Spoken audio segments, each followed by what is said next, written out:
Good morning dear students. हम लोग cash flow statement chapter में ऑपरेटिंग एक्टिविटी का कैलकुलेशन सीख रहे थे और आज हम उसी टॉपिक को और आगे पढ़ेंगे। उसमें देखेंगे कि किस तरह के नए टॉपिक्स हमको मिल सकते हैं इस ऑपरेटिंग एक्टिविटी में। तो लास्ट टर्न पे पहले हमने ये सीखा था कि ऑपरेटिंग एक्टिविटी में सबसे पहले नेट प्रॉफिट बिफोर टैक्स का कैलकुलेशन होगा, नेट प्रॉफिट बिफोर टैक्स। उसके बाद उसमें ऐड करेंगे हम नॉन कैश एक्सपेंसेस या फिर नॉन ऑपरेटिंग एक्सपेंसेस, क्योंकि एक्सपेंसेस को पहले ही माइनस किया गया होगा तो उनको वापस हम ऐड कर रहे हैं। और माइनस करेंगे नॉन ऑपरेटिंग इनकम्स, ऐसी इनकम्स जो बिजनेस एक्टिविटी से नहीं हुई हैं। बिजनेस में इनकम हुई है ये तो करेक्ट है, लेकिन बिजनेस की एक्टिविटी से हुई है ऐसा नहीं। तो ऐसी इनकम को हम हटा देते हैं, इसको हम लोग नॉन ऑपरेटिंग इनकम बोलते हैं। इतना करने के बाद आपका आ जाता था ऑपरेटिंग प्रॉफिट। ऑपरेटिंग प्रॉफिट, इसको पूरा हम लोग लिखते थे operating profit before working capital changes. उसके बाद वर्किंग कैपिटल के चेंजेस को रिकॉर्ड करते थे हम लोग, प्लस भी करते थे माइनस भी करते थे। करंट एसेट और करंट लायबिलिटी में जो चेंजेस आते थे उसको हम लोग प्लस माइनस करते थे। फिर हमारा आंसर आ जाता था cash generated from operations, cash generated from operations. उसके बाद माइनस कर देते थे इनकम टैक्स पेड और सबसे लास्ट में हमारा फाइनल आंसर आ जाता था net cash from operating activities. अब देखिए, जब इतना पूरा प्रोसेस करने में सबसे ज़्यादा प्रॉब्लम या सबसे ज़्यादा अगर मिस्टेक होने के चांसेस हैं तो यहाँ पे होंगे। नॉन कैश या नॉन ऑपरेटिंग आइटम्स को एडजस्ट करने में प्रॉब्लम हो सकती है, यहाँ पे कोई मिस्टेक हो सकती है, या फिर यहाँ पे जो इन्फॉर्मेशन लिखी जाती है वो क्वेश्चन में आपको कुछ और तरीके से भी दी रह सकती है। जैसे लास्ट वीडियो में ही हमने डिस्कस किया था कि depreciation is treated as a non cash expense, तो उसको वापस ऐड करना होगा आपको, क्योंकि डेप्रीसिएशन का पेमेंट तो होता नहीं है, तो उसको आपको वापस प्लस करना होगा। अब डेप्रीसिएशन डायरेक्टली अगर दिया है 1 लाख रुपीज़ तो आप तो डायरेक्टली 1 लाख रुपीज़ ऐड कर दोगे, लेकिन डायरेक्टली नहीं भी दिया रह सकता है। तो डेप्रीसिएशन किस तरह से दिया रहेगा, उसका कैसे ट्रीटमेंट आपको करना है, ये अब हम लोग देखेंगे। तो यहाँ पे देखिए लिखा भी हुआ है, it is a non cash expense being an allocation of cost of fixed asset over its useful life, therefore depreciation is added to net profit before tax to calculate cash flow from operating activities. अब देखिए, depreciation कितने तरह से आपको दिया रह सकता है, बस अब हमको इस बात पे थोड़ा ध्यान देना है। या तो डेप्रीसिएशन आपको अलग अकाउंट में दिया रहता है, प्रोविजन फॉर डेप्रीसिएशन अकाउंट में, या फिर प्रोविजन अकाउंट नहीं दिया रहता। लास्ट ईयर अगर आपको याद हो, हमने डेप्रीसिएशन चैप्टर पढ़ा था और डेप्रीसिएशन चैप्टर में हमने प्रोविजन अकाउंट बनाना भी सीखा था। कई बार प्रोविजन अकाउंट बनाया जाता था और कई बार नहीं बनाया जाता था। तो अब हम क्वेश्चन देख के ये आइडिया लगाएंगे कि हमको किस तरह से डेप्रीसिएशन दिया हुआ है। तो जब हम लोग क्वेश्चन करेंगे तो ये चीज़ हमको ज़्यादा क्लियर हो जाएगी। अब देखिए यहाँ पे इलस्ट्रेशन नंबर 26 जैसे हमको दे रखा है, इसमें सरप्लस दिया है। सबसे पहले क्वेश्चन में लिखा है calculate cash flow from operating activities, surplus दिया है, ओपनिंग बैलेंस क्लोजिंग बैलेंस। तो ये स्टार्टिंग है, ये एंड है। तो 3 लाख रुपए से स्टार्ट हुआ, 3.5 लाख पे ख़त्म हुआ, मतलब 50,000 रुपये का प्रॉफिट हुआ आपका। सबसे पहले हम निकालते हैं नेट प्रॉफिट बिफोर टैक्स, तो उसमें जो पहला अमाउंट होता है वो प्रॉफिट का होता है। फिर हम रिजर्व लेते हैं, रिजर्व लास्ट ईयर 1 लाख, अभी 150, 50,000 और ऐड कर देंगे तो 50,000 का तो प्रॉफिट है, 50,000 का रिजर्व हो गया, 1 लाख हो गया। उसके बाद हम लोग इंटरिम डिविडेंड ऐड करते हैं, डिविडेंड पेड ऐड करते हैं, प्रोविजन फॉर टैक्स ऐड करते हैं। तो ऐसा कुछ प्रोविज़न तो आपको दिख नहीं रहा है, यहाँ पे डिविडेंड भी नहीं दिख रहा है। तो हम लोग देख लेते हैं नेट प्रॉफिट बिफोर टैक्स कितना दिया है सॉल्यूशन में। Net profit before tax 1 lakh यहाँ पे देखिए लिखा हुआ है। तो एक फिगर तो हमारी आ गई, सरप्लस और जनरल रिजर्व को आपने ऐड किया, नेट प्रॉफिट बिफोर टैक्स आपका आ गया। अब देखते हैं next, add non cash expenses. यहाँ दिया है provision for depreciation on plant. अब देखिए, डेप्रीसिएशन ऑन प्लांट और प्रोविजन फॉर डेप्रीसिएशन दोनों में अंतर है। अगर प्रोविजन फॉर डेप्रीसिएशन दिया है तो इसका मतलब आपको प्रोविजन अकाउंट अलग से दिया जा रहा है। नीचे कुछ और इन्फॉर्मेशन भी लिखी हुई है, लिखा है part of plant costing 2 lakh having book value of 140 sold for 180। 2 lakh रुपए का प्लांट है जिसकी बुक वैल्यू 1,40,000 है। इसका मतलब 2 लाख के प्लांट में 60,000 डिप्रीसिएशन माइनस कर दिया गया होगा आज तक, इसलिए उसकी वैल्यू है 1,40,000। और 1,40,000 के प्लांट को आप 1,80,000 में सेल कर रहे हैं, 1,80,000 में सेल कर रहे हैं। दैट मीन्स 40,000 रुपये का प्रॉफिट हो रहा है। तो profit on sale of plant ये हो गई नॉन ऑपरेटिंग इनकम, ये बिजनेस की इनकम नहीं है, तो इस इनकम को माइनस किया जाएगा, लेस नॉन ऑपरेटिंग इनकम। तो 40,000 की इनकम माइनस होगी, ये तो क्लियर हो गया। ये देखिए लिखा हुआ है less profit on sale of plant 40,000। तो अभी हमने 1 लाख रुपए निकाला है, सिर्फ 40,000 का ये अमाउंट हमको पता चल गया। उसके बाद और यहाँ पे डेप्रीसिएशन की फिगर कैसे निकलेगी, बस इसका हमको ध्यान रखना है। मेन टॉपिक जो आज हम लोग डिस्कस कर रहे हैं वो डेप्रीसिएशन ही है और कुछ नहीं है।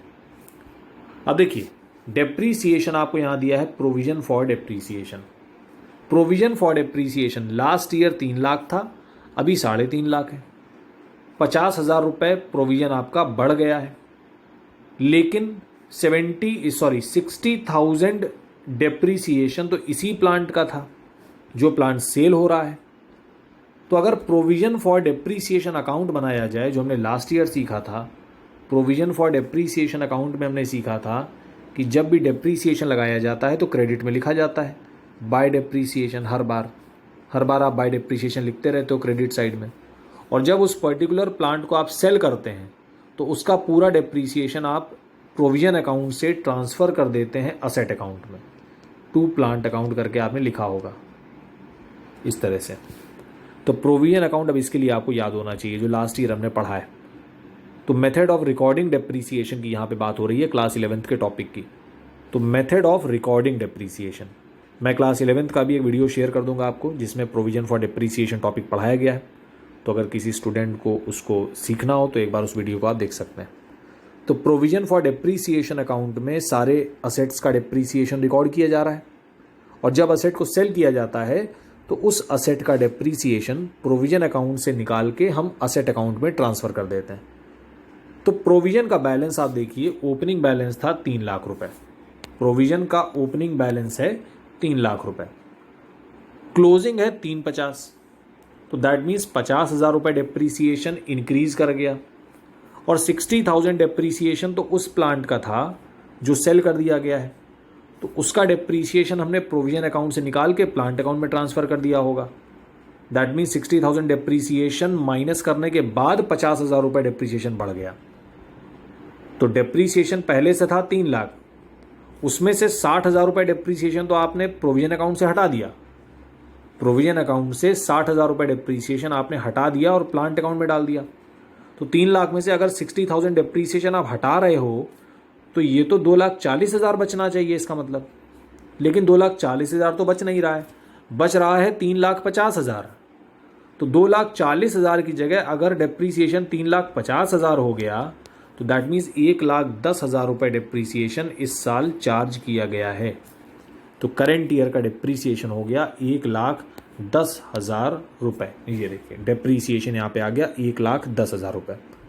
तो कैसे निकाला हमने, प्रोविजन फॉर डेप्रीसिएशन का बैलेंस जो डिफरेंस था स्टार्टिंग 3 लाख से और एंड हुआ है 3.5 लाख से, तो 50,000 डिफरेंस इसका हो गया।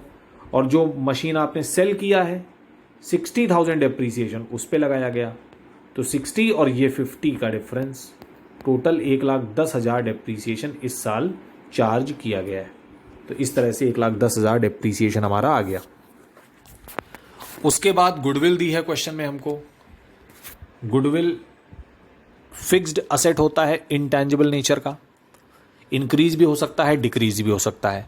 तो अभी देखिए डिक्रीज हो रहा है, ये 2 लाख से 1 लाख हो गया है, मतलब 1 लाख रुपए गुडविल को राइट ऑफ किया गया है।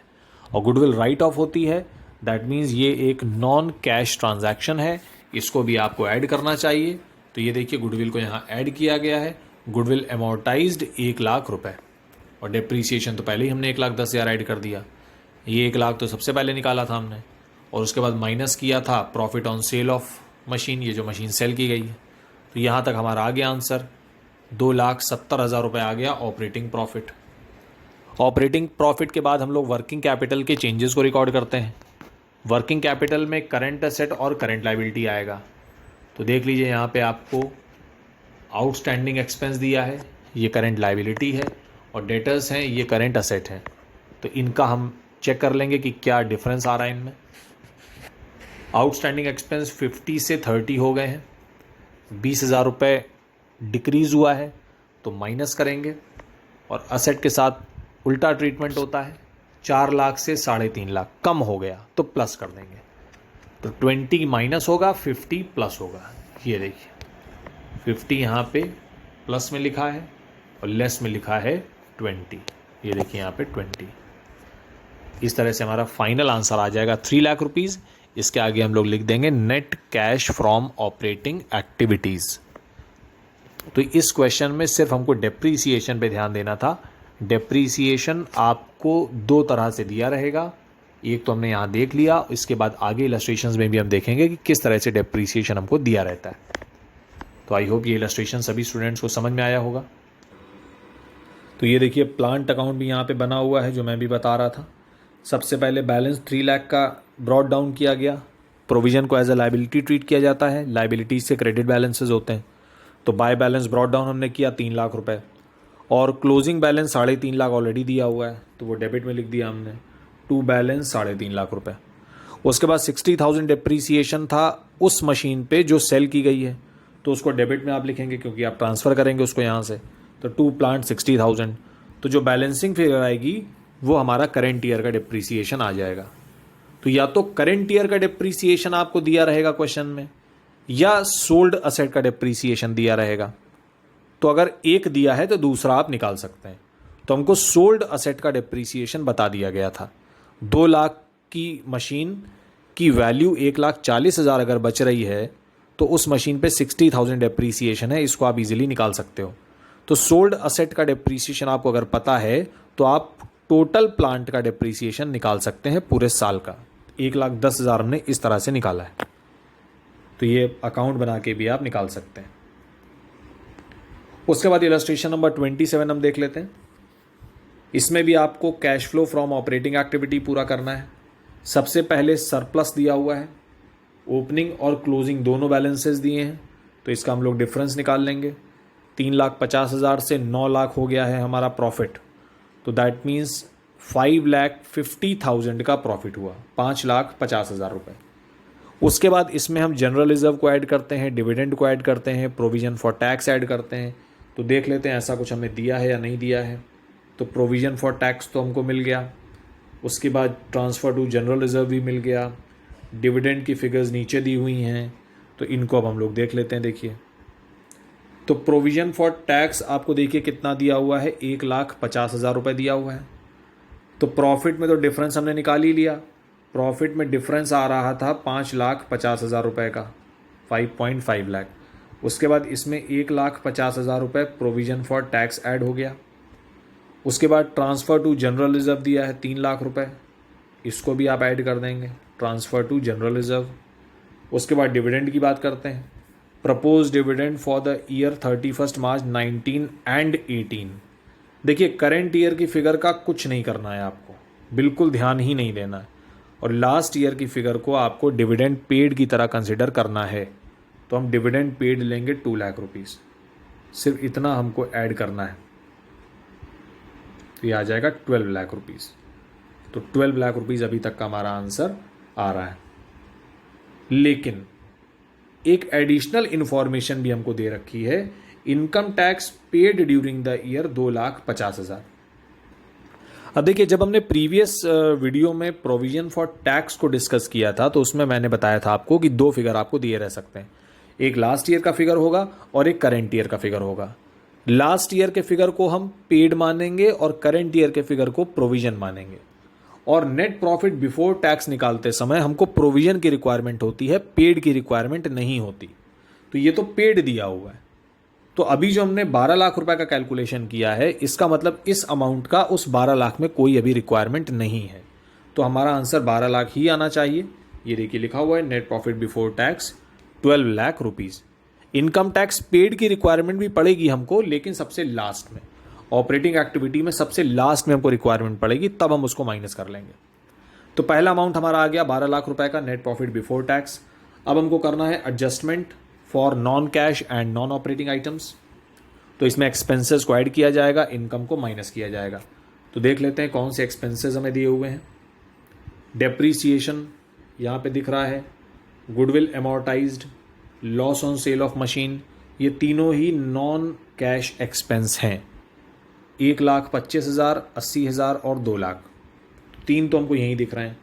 उसके बाद प्रोविजन फॉर टैक्स तो हम एडजस्ट कर चुके, ट्रांसफर टू जनरल रिजर्व भी एडजस्ट कर चुके। उसके बाद आपको करंट एसेट करंट लायबिलिटी दिए हुए हैं। तो करंट एसेट करंट लायबिलिटी का ट्रीटमेंट तो हम ऑपरेटिंग प्रॉफिट निकालने के बाद करेंगे। तो इसका मतलब नॉन कैश एक्सपेंस सिर्फ आपको 3 दिए हुए हैं, इन तीनों का आप एडजस्टमेंट कर दीजिए। तो तीनों को हम ऐड कर देंगे। ये देखिए यहाँ पे ऐड किया गया है 3 आइटम्स को। तो इतना करने के बाद आपका ऑपरेटिंग प्रॉफिट आ गया 16,05,000 रुपये। उसके बाद असेट्स और लायबिलिटीज़ का ट्रीटमेंट कर लीजिए। असेट अगर इंक्रीज हो रहे हैं तो माइनस हो जाएगा, डिक्रीज हो रहे हैं तो प्लस हो जाएगा। लायबिलिटी के साथ सीधा केस है, इंक्रीज है तो प्लस, डिक्रीज है तो माइनस। तो इतना तो आप यहाँ पे देख के कर ही लेंगे इजीली कि एसेट और लायबिलिटी इंक्रीज हो रहे हैं या डिक्रीज हो रहे हैं। तो जो डिफरेंस आएगा बस उसी डिफरेंस को आपको प्लस करना है या माइनस करना है। इतना करने के बाद हमारा आ जाएगा कैश जनरेटेड फ्रॉम ऑपरेशंस, और इसमें से अब आप इनकम टैक्स पेड माइनस कर देंगे जो हमको लास्ट में दिया हुआ था 2,50,000 रुपये। तो इनकम टैक्स पेड का यूज़ हमको सबसे लास्ट में पड़ता है, इसको आपने माइनस किया, आंसर आ गया cash flow from operating activities. तो इस तरह से टैक्स पेड की फिगर को हमने सबसे लास्ट में एडजस्ट किया और अपना फाइनल आंसर निकाल लिया। तो ऐसे करना है सभी स्टूडेंट्स को। आई होप अब काफ़ी फॉर्मेट क्लियर हो गया होगा ऑपरेटिंग एक्टिविटी का। इसी फॉर्मेट को हमने लास्ट वीडियो में भी डिस्कस किया था। अब एक इलस्ट्रेशन हम लोग कर लेते हैं जिसमें स्टेटमेंट ऑफ पीएल हमें दिया हुआ है। तो देखिए इलस्ट्रेशन नंबर 29 में आपको स्टेटमेंट ऑफ पीएल का फॉर्मेट दे रखा है और आपसे कहा जा रहा है from the following information calculate cash flow from operating activities. तो हमको ये पता होना चाहिए कि हमको एक्टिविटी का कैलकुलेशन करने के लिए कौन कौन से अमाउंट्स चाहिए। सबसे पहला अमाउंट हमें रिक्वायर्ड होता है नेट प्रॉफिट बिफोर टैक्स का। तो नेट प्रॉफिट बिफोर टैक्स तो हमको यहीं दिया है सबसे लास्ट में, ये देखिए नेट प्रॉफिट बिफोर टैक्स 2,10,000 रुपये। तो प्रॉफिट आफ्टर टैक्स में अगर आप टैक्स ऐड कर दें तो नेट प्रॉफिट बिफोर टैक्स आ जाएगा। तो ऑलरेडी 2,10,000 आपको दिया ही हुआ है।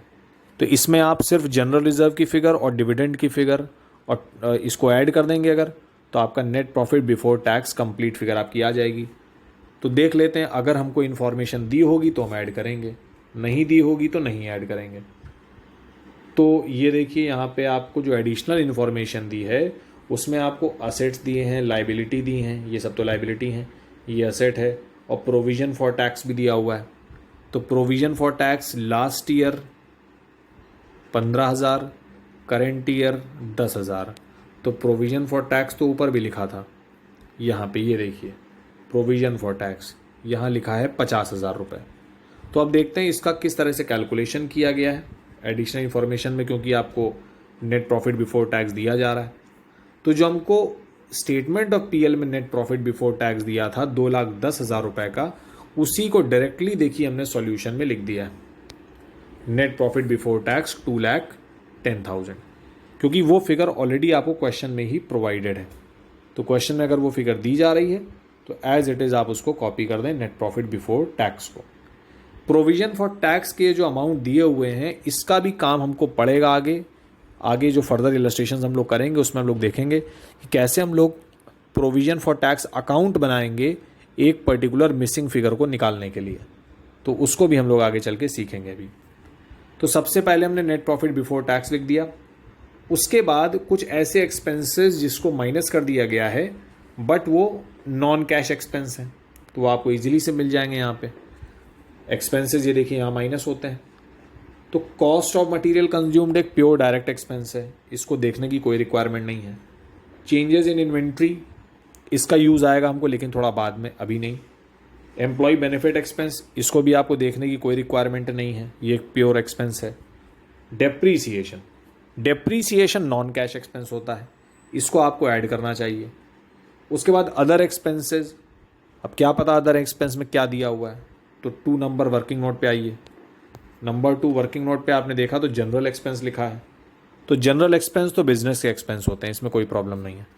तो नॉन कैश एक्सपेंस हमको सिर्फ एक ही मिल पाया, डेप्रीसिएशन। तो उसको देखिए आपने सॉल्यूशन में ऐड किया है, add non cash expense depreciation 1,00,000 रुपए। तो हमारा ऑपरेटिंग प्रॉफिट आ गया 3,10,000 रुपए। ऑपरेटिंग प्रॉफिट में हम लोग वर्किंग कैपिटल के चेंजेस को रिकॉर्ड करते हैं, और वर्किंग कैपिटल में आता है करंट एसेट और करंट लायबिलिटी। तो अब देख लेते हैं करंट एसेट और करंट लायबिलिटी कहाँ दिए हैं। ये रहे आपके current asset, trade receivable, debtor और बीआर दोनों दिया हुआ है 2018 और 2019। तो हमको राइट टू लेफ्ट देखना होगा। 1,25,000 से 1,50,000 बढ़ गया है तो माइनस हो जाएगा। ये देखिए यहाँ माइनस किया गया। उसके बाद बी आर देख लेते हैं। बी आर आपका 40 से 30 हो गया, कम हो गया तो प्लस हो जाएगा, add B R. Outstanding salary liability होती है, 85 से 75 कम हो गई तो माइनस हो जाएगी, लाइबिलिटी है तो उसके साथ सीधा ट्रीटमेंट है। ये देखिए लेस हो जाएगा, नहीं एक मिनट कंफर्म कर लेता हूँ। आउटस्टैंडिंग सैलरी ये इसका अमाउंट 10 से 15 हो रहा है। आउटस्टैंडिंग सैलरी का वो गलत अमाउंट शायद मैंने देख लिया, ये क्रेडिटर्स का अमाउंट था। क्रेडिटर, सबसे पहले क्रेडिटर्स की बात करेंगे। क्रेडिटर आपके 85 से 75 हो गए हैं, क्रेडिटर आपके कम हुए हैं, सैलरी नहीं है। सैलरी 10 से 15 हो रही है, तो सैलरी तो इंक्रीज हो रही है लेकिन क्रेडिटर कम हो रहे हैं, दोनों ही लायबिलिटी हैं। तो क्रेडिटर कम हो रहे हैं तो माइनस कर देंगे, और सैलरी इंक्रीज कर रही है तो प्लस कर देंगे। तो ऐड करेंगे सैलरी 5,000 रुपये, और क्रेडिटर आपका कम हो रहा है तो माइनस कर देंगे। ये देखिए क्रेडिटर यहाँ पे माइनस कर दिया जाएगा 10,000 रुपीज़, और सैलरी हमारी प्लस कर दी गई। उसके बाद प्रीपेड इंश्योरेंस, ये एक असेट होता है, इंक्रीज कर रहा है 2,500 रुपये तो माइनस कर दीजिए, क्योंकि एसेट है उल्टा ट्रीटमेंट होगा, 2,500 माइनस हो गया। उसके बाद ये जो स्टेटमेंट ऑफ पीएल में आपको चेंजेस इन इन्वेंट्री दिया हुआ था, तो ये जो फिनिश गुड्स की इन्वेंट्री होती है इसका मतलब होता है opening stock minus closing stock. तो ओपनिंग स्टॉक और क्लोजिंग स्टॉक भी तो असेट ही होते हैं। नंबर 1 फर्स्ट वर्किंग नोट पे ये देखिए आपको मिल जाएगा ओपनिंग इन्वेंट्री और क्लोजिंग इन्वेंट्री। तो 1,10,000 से 1,35,000 1,35,000 हो गया, तो 25,000 रुपये आपकी इन्वेंट्री इंक्रीज हुई है, तो इसको भी माइनस करिए आप, क्योंकि ये असेट है। तो ये देखिए एज एन असेट इसको ट्रीट किया जा रहा है, और लेस में लिखा हुआ है इन्वेंट्री 25,000। तो चेंजेस इन इन्वेंट्री एक करेंट असेट है, उसको एज करेंट असेट ही आप एडजस्ट करेंगे after calculating operating profit before working capital changes. तो इतना सब कुछ करने के बाद आपका फाइनल आंसर आ जाएगा cash generated from operations, cash generated from operations. और अब हम माइनस करेंगे इनकम टैक्स पेड। तो इनकम टैक्स पेड की फिगर अब देखिए कैसे निकलेगी, बस मेन हमको यही देखना है इसमें। अब देखिए जब क्वेश्चन हमने देखा तो उसमें प्रोविजन फॉर टैक्स दिया हुआ था। प्रोविजन फॉर टैक्स का ओपनिंग बैलेंस था 15,000 रुपये। तो अगर हम अकाउंट बनाएं प्रोविजन फॉर टैक्स अकाउंट, तो प्रोविजन फॉर टैक्स एक लायबिलिटी की तरह से ट्रीट होता है, बैलेंस शीट में शॉर्ट टर्म प्रोविजन में जाता है। तो क्रेडिट में लिखते हो आप by balance brought down, opening balance तो क्रेडिट में लिखा जाएगा 15,000 रुपये। क्लोजिंग कितना है 10,000, तो इसको आप डेबिट में लिखोगे, क्लोजिंग है 10,000 तो इसको तो आपने डेबिट में लिख दिया। उसके बाद करेंट ईयर प्रोविजन आपने बनाया कितना है, करेंट ईयर प्रोविजन आपने बनाया था स्टेटमेंट ऑफ पीएल अकाउंट में, स्टेटमेंट ऑफ पीएल में 50,000। तो करेंट ईयर का प्रोविजन आपने बनाया 50,000 रुपये। तो देखिए इसका अकाउंट बनाया गया होगा प्रोविजन फॉर टैक्स अकाउंट। सबसे पहले ओपनिंग बैलेंस 15, उसके बाद क्लोजिंग बैलेंस 10। प्रोविजन कितना बनाया हमने 50,000 रुपीज़। इसकी एंट्री हो जाती है statement of PL debit to provision for tax. तो provision for tax account is credit in the journal entry, come to the credit and write the debit by statement of PL, provision made 50। और अब अगर इसका balance निकाल लें तो आपको पता चल जाएगा tax paid during the year. तो प्रोविजन फॉर टैक्स और टैक्स पेड 2 फिगर होते हैं। जब आपको क्वेश्चन में ओपनिंग बैलेंस और क्लोजिंग बैलेंस के अलावा कोई और फिगर भी दी हो तो तुरंत आप उसका अकाउंट बना लेंगे। तो सबसे पहले ओपनिंग बैलेंस क्रेडिट में, क्लोजिंग बैलेंस डेबिट में। प्रोविजन की फिगर दी है तो क्रेडिट में लिख दी तो पेड पता चल गया, और अगर पेड दिया होता तो यहाँ लिख देते तो प्रोविजन पता चल जाता। तो कोई एक फिगर आपको दी होगी, या तो प्रोविजन की फिगर दी होगी तो उसको क्रेडिट में लिख दें, या फिर पेड की फिगर दी होगी तो डेबिट में लिख दें तो क्रेडिट वाली आ जाएगी आपकी। तो 4 में से 3 फिगर्स आपको हमेशा दिए होंगे। ओपनिंग बैलेंस, क्लोजिंग बैलेंस तो होगा ही, उसके बाद प्रोविजन और पेमेंट, प्रोविजन और पेड, दोनों में से जो फिगर दी हो तो नेक्स्ट फिगर आप निकाल लीजिए। तो इस तरह से 55,000 पेड हमारा आ गया। इसको हमने लास्ट में माइनस कर दिया, income tax paid 55,000। Final answer हमारा आ गया 207,500, cash flow from operating activities. तो इस तरह से ये क्वेश्चन हमारा कंप्लीट हुआ। प्रोविजन फॉर टैक्स अकाउंट आपको इसमें बहुत इंपॉर्टेंटली देखना है। इसको आगे के इलस्ट्रेशंस में भी हम लोग करेंगे, क्योंकि जब किसी भी टॉपिक की कोई एडिशनल इन्फॉर्मेशन आपको दी हो तो उसका अकाउंट बना के हमको मिसिंग फिगर निकालनी होगी। तो क्वेश्चन में प्रोविजन का अमाउंट तो डायरेक्टली दिया हुआ था, तो दैट मीन्स पेमेंट का अमाउंट हमको निकालना पड़ेगा। प्रोविजन का अमाउंट तो आपको स्टेटमेंट ऑफ पीएल में ही दे दिया था। यहाँ पे ये देखिए स्टेटमेंट ऑफ पीएल जो दिया था उसी में लिखा हुआ था प्रोविजन फॉर टैक्स, तो ये तो डायरेक्टली दिया हुआ है। तो दैट मीन्स पेमेंट की फिगर हम लोग निकाल लेंगे प्रोविजन अकाउंट बना के। तो ये प्रोविजन अकाउंट यहाँ पे बनाया गया है। तो इसको सभी स्टूडेंट बहुत ध्यान से देख लें, आगे के क्वेश्चन में ये सब हमको ज़रूर मिलेगा, ये सारे टॉपिक हमको मिलेंगे। तो आज हम लोग इतना ही करेंगे। आई होप ये इलस्ट्रेशन सभी को समझ में आए होंगे। इसके अनसॉल्व्ड क्वेश्चन भी मैं आपको बता दूंगा, उसको भी सभी स्टूडेंट अपनी कॉपी में ज़रूर कर लें। तो thank you so much, God bless you.